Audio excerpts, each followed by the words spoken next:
Assalamualaikum Kiai. Waalaikumsalam Dito. Maaf Kiai, nasihat apa kali ini yang akan disampaikan? Baik, kali ini kita bahas tentang mujahadah. Ada berbagai ilmu itu ada yang dipelajari, ada juga yang diberikan langsung oleh Allah. Ilmu yang dipelajari itu berasal dari hasil laku manusia atau warisan dari bangsa jin. Segala ilmu yang dipelajari untuk memperoleh kelebihan atau kesaktian tertentu itu semua berhodam jin. Entah ilmu hikmah, ilmu kejawen, ilmu karuhun, aji-aji kesaktian. Loh, masak begitu toh Pak Kiai? Apa ndak hodamnya malaikat juga ada?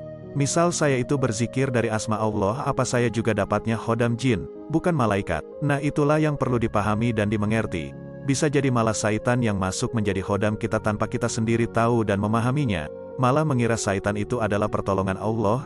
Sesungguhnya setan masuk, mengalir ke dalam tubuh anak Adam mengikuti aliran darahnya, maka sempitkanlah jalan masuknya dengan puasa. Setan jin menguasai manusia dengan cara mengendarai nafsu syahwatnya, sedangkan urat darah dijadikan jalan untuk masuk dalam hati. Hal itu bertujuan supaya dari hati itu setan dapat mengendalikan hidup manusia. Supaya manusia terhindar dari tipu daya setan, maka manusia harus mampu menjaga dan mengendalikan nafsu syahwatnya. Padahal manusia dilarang membunuh nafsu syahwat itu, karena dengan nafsu syahwat manusia tumbuh dan hidup sehat, mengembangkan keturunan, bahkan menolong untuk menjalankan ibadah. Dengan melaksanakan ibadah puasa secara teratur dan istiqomah, di samping dapat menyempitkan jalan masuk setan dalam tubuh manusia, juga manusia dapat menguasai nafsu syahwatnya sendiri, sehingga manusia dapat terjaga dari tipu daya setan. Itulah hakikat mujahadah. Jadi mujahadah adalah perwujudan pelaksanaan pengabdian seorang hamba kepada Tuhannya secara keseluruhan, baik dengan puasa, salat maupun zikir. Mujahadah itu merupakan sarana yang sangat efektif bagi manusia untuk mengendalikan nafsu syahwat dan sekaligus untuk menolak setan.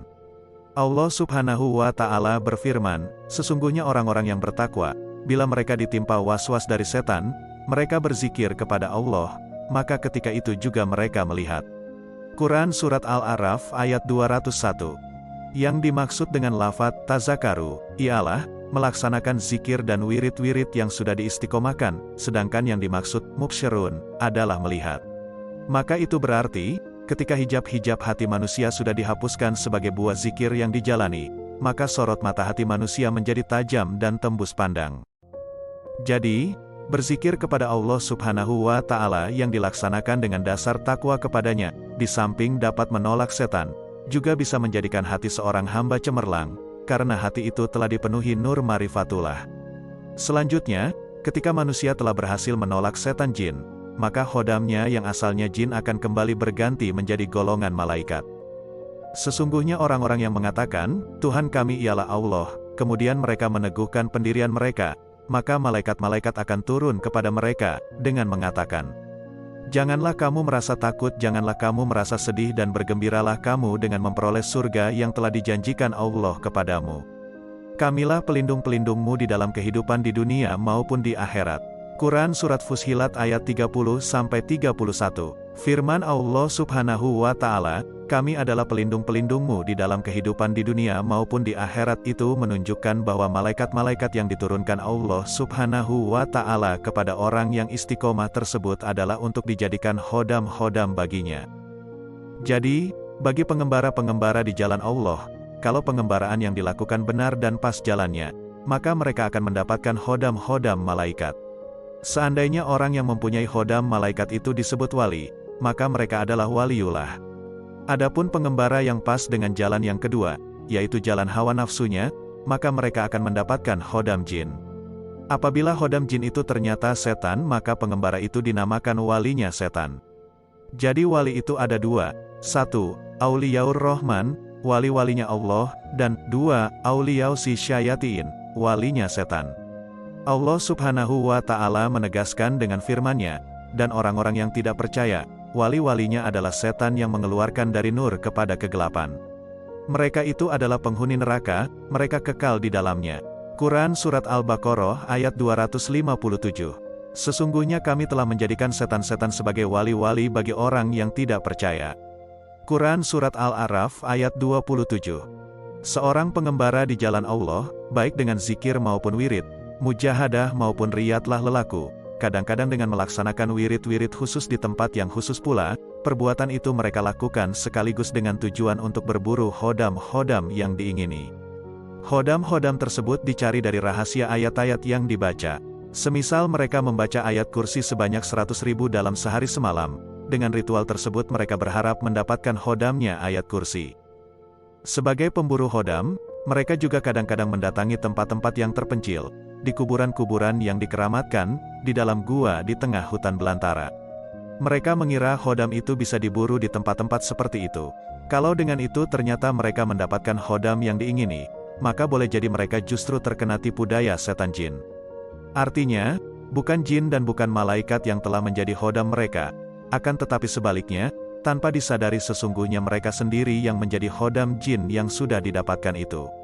Akibat dari itu, bukan manusia yang dilayani jin, tapi merekalah yang akan menjadi pelayan jin dengan selalu setia memberikan sesaji kepadanya. Sesaji-sesaji itu diberikan sesuai yang dikehendaki oleh hodam jin tersebut.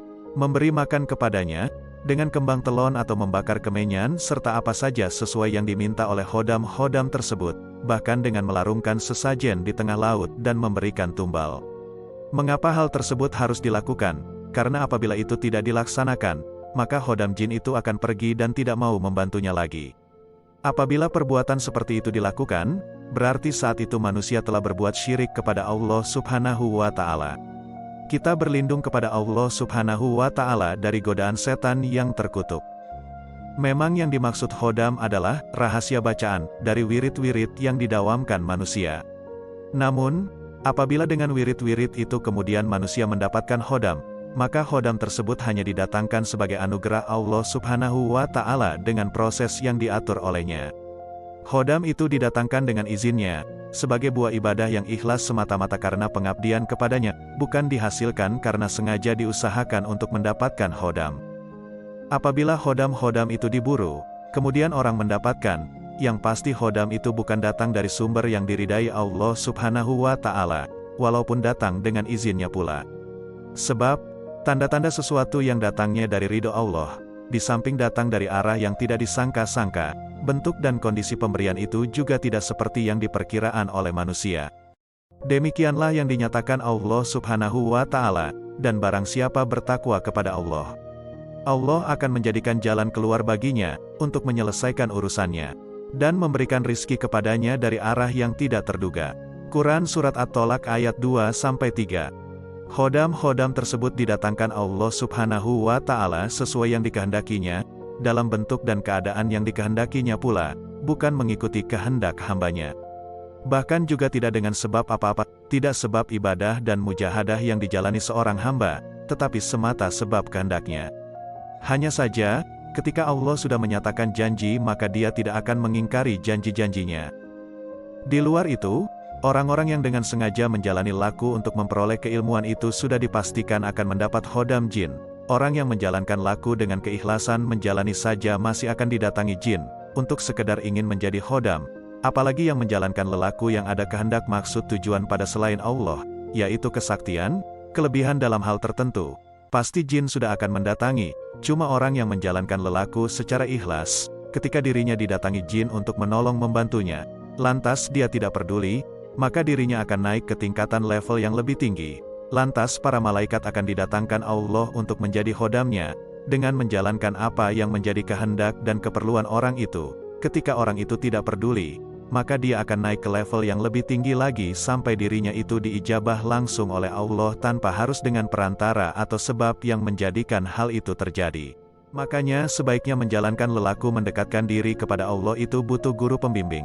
Sebagaimana orang mau ke Jakarta naik bus butuh sopir bus yang sudah tahu jalannya, sehingga orang tak salah jalan, dan kesasar kemana-mana. Seorang sopir itu tak harus orang hebat, asal dia sudah hafal jalannya karena sudah biasa melewatinya. Sekalipun seorang penumpang lebih pintar menyetir malah sebagai pilot pesawat, kalau dia tak tahu jalan yang dituju, dia harus tetap jadi penumpang, ndak usah ngeyel jadi sopir, karena merasa pintar nyetir.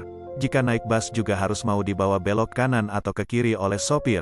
Jangan komplain, karena bus dibelokkan ke kanan, atau bus dibelokkan ke kiri. Seorang guru pembimbing spiritual itu tak perlu orang hebat atau sakti mandraguna, asal orang itu sudah hafal jalan dan biasa melewatinya, maka sudah pantas dijadikan sopir. Nah, itulah nasihat kali ini. Semoga bermanfaat. Wah, ternyata mujahadah merupakan sarana yang paling efektif bagi manusia untuk mengendalikan nafsu syahwat, dan sekaligus untuk menolak setan, ya Kiai. Baik Kiai, terima kasih atas nasihat yang disampaikan. Semoga kita dapat mengambil hikmah dan pelajaran dari nasihat ini. Amin.